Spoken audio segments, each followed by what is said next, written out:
Hello, I'm Rob Coston from Nautilus International, the Union for Maritime Professionals. We represent officers at the Royal Fleet Auxiliary who are currently taking industrial action. They play an essential role in the defence of the country, but they've been enduring a 30% real terms pay cut over the last decade and a recruitment and retention crisis. They finally had enough. They've been taking action, and we want to do an update and let you know what's going on. So to give us an insight into all of this, I'm joined by our Director of Organising, Martyn Gray. Martyn, thanks for joining me. Thank you, Rob. Pleasure to be here. Thank you. So first of all, perhaps you can give us the latest on the action and the planned action, the 3-day strike that's upcoming. So on the 15th of August, the Royal Fleet Auxiliary officers made history as in nearly 120 years of the service, they took their first ever day of a full withdrawal of labour, a complete strike by officers at the service. This was then followed up with a second day of action that was held in partnership with the ratings, members of the National Union of Rail, Maritime and Transport Workers, the RMT, on Merchant Navy Day on the 3rd of September.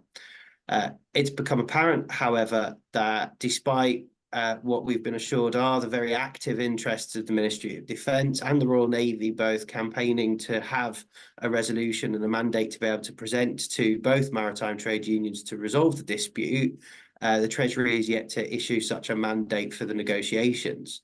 As such, we are still in a situation where our members are more than 30% down on where their salaries were in real terms compared to 2010, where they're behind other blue light service members, such as the police, the ambulance service, such as fire brigades, and even their RN counterparts, and where we felt the need to announce further dates of action on a rolling departmental basis that will be taking place on the 20th, the 21st, and the 22nd of September. Yeah, so that's an escalation, I suppose. Previously, you've had 2 separate days of action. So why was that decision taken to escalate like that and take the 3-day strike?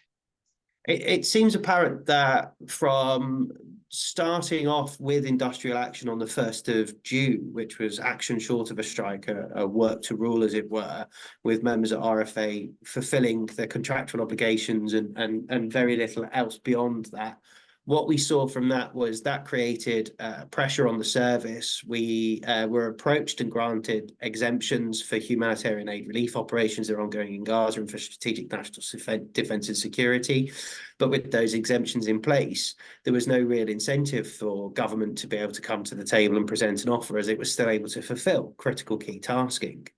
With then the removal of those exemptions from the 1st of July and then the announcement of the day's worth of action, we have been able to see that the government hasn't been able to fulfil its critical security tasking that it has with the Royal Fleet Auxiliary.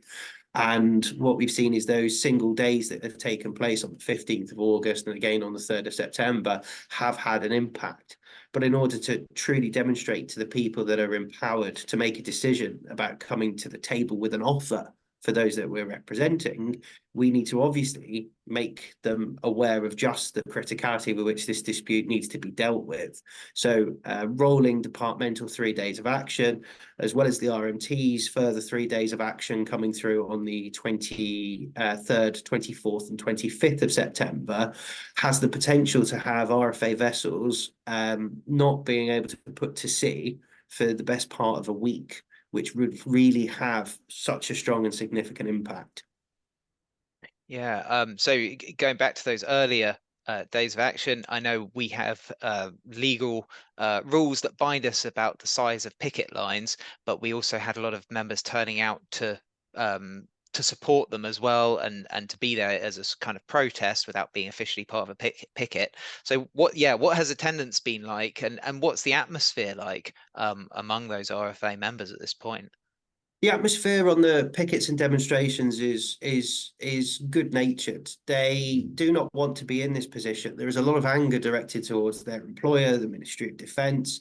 There's a lot of frustration towards the government's approach with this, as we have seen the doctors' strikes being ended by this government. We have seen train driver strikes being ended by this government. But we have not seen an end to the dispute that we have at the Royal Fleet Auxiliary, despite its impact and its import with regards to national security. So the pickets have been good-natured, the pickets have been well supported.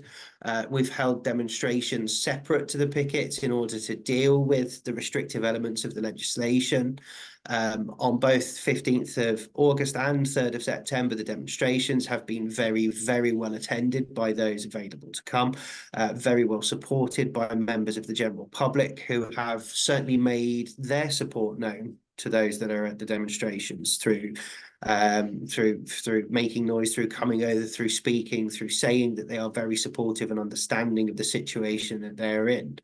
But unfortunately, the government seems to still be equivocating over how to best resolve this.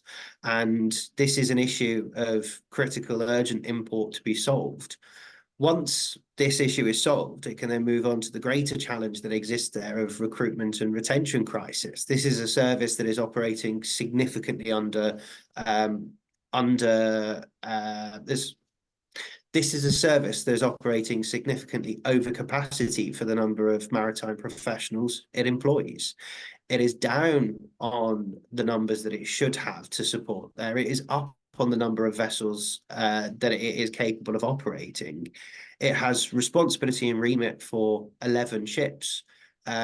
With the crewing available to it at the moment, it can put 5 to sea, but 3 in any real element of being significantly resourced for the jobs that it needs to perform.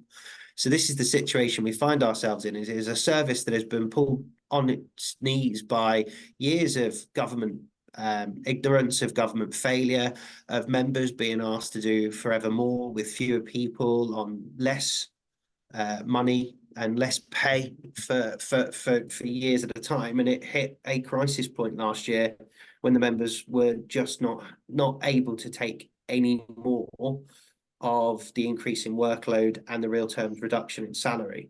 So the decision to strike, to take action, has been a long time in the making, and it is a crisis now that needs to be resolved. Otherwise, it does risk the operational capability of the Royal Navy and Royal Marines, as well as being able to risk elements of UK strategic defence in the event of a crisis or of an emergency.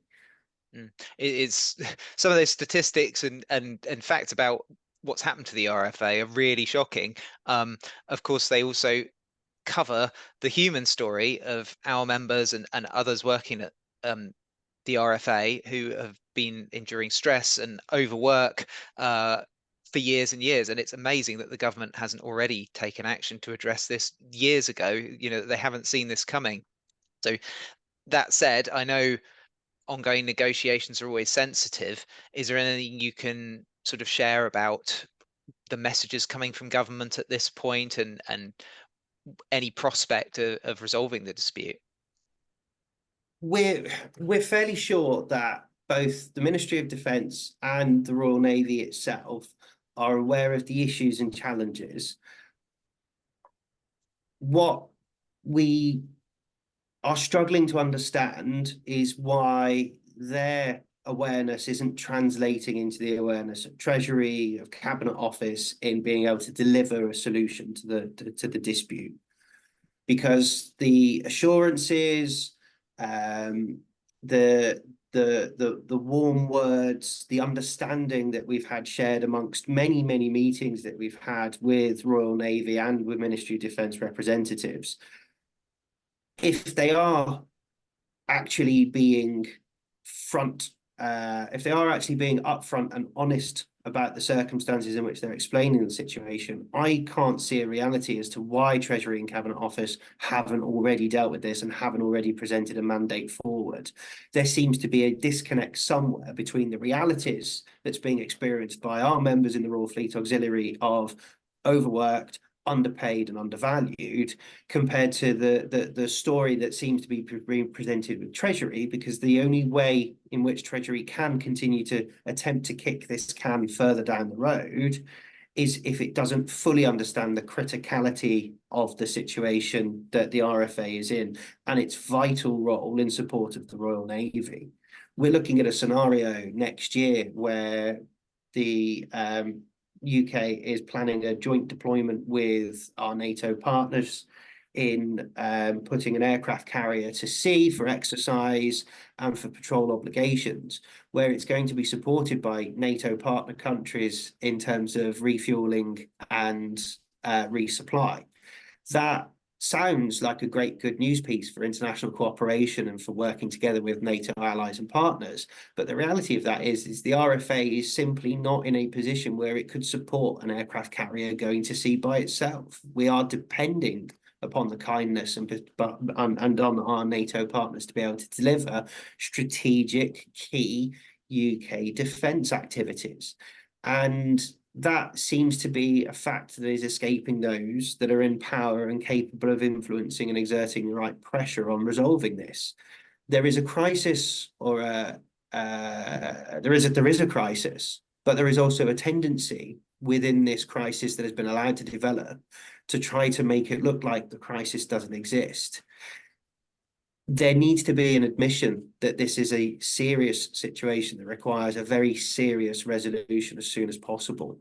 And until that is forthcoming, until there is that level of honesty and understanding and open communication between ourselves, the Ministry of Defence, the Treasury, and all those that are going to need to be empowered to resolve this, then it looks like we're going to have to continue to apply pressure and leverage through industrial action, through demonstrations, through political campaigning and lobbying, through direct member political campaigning,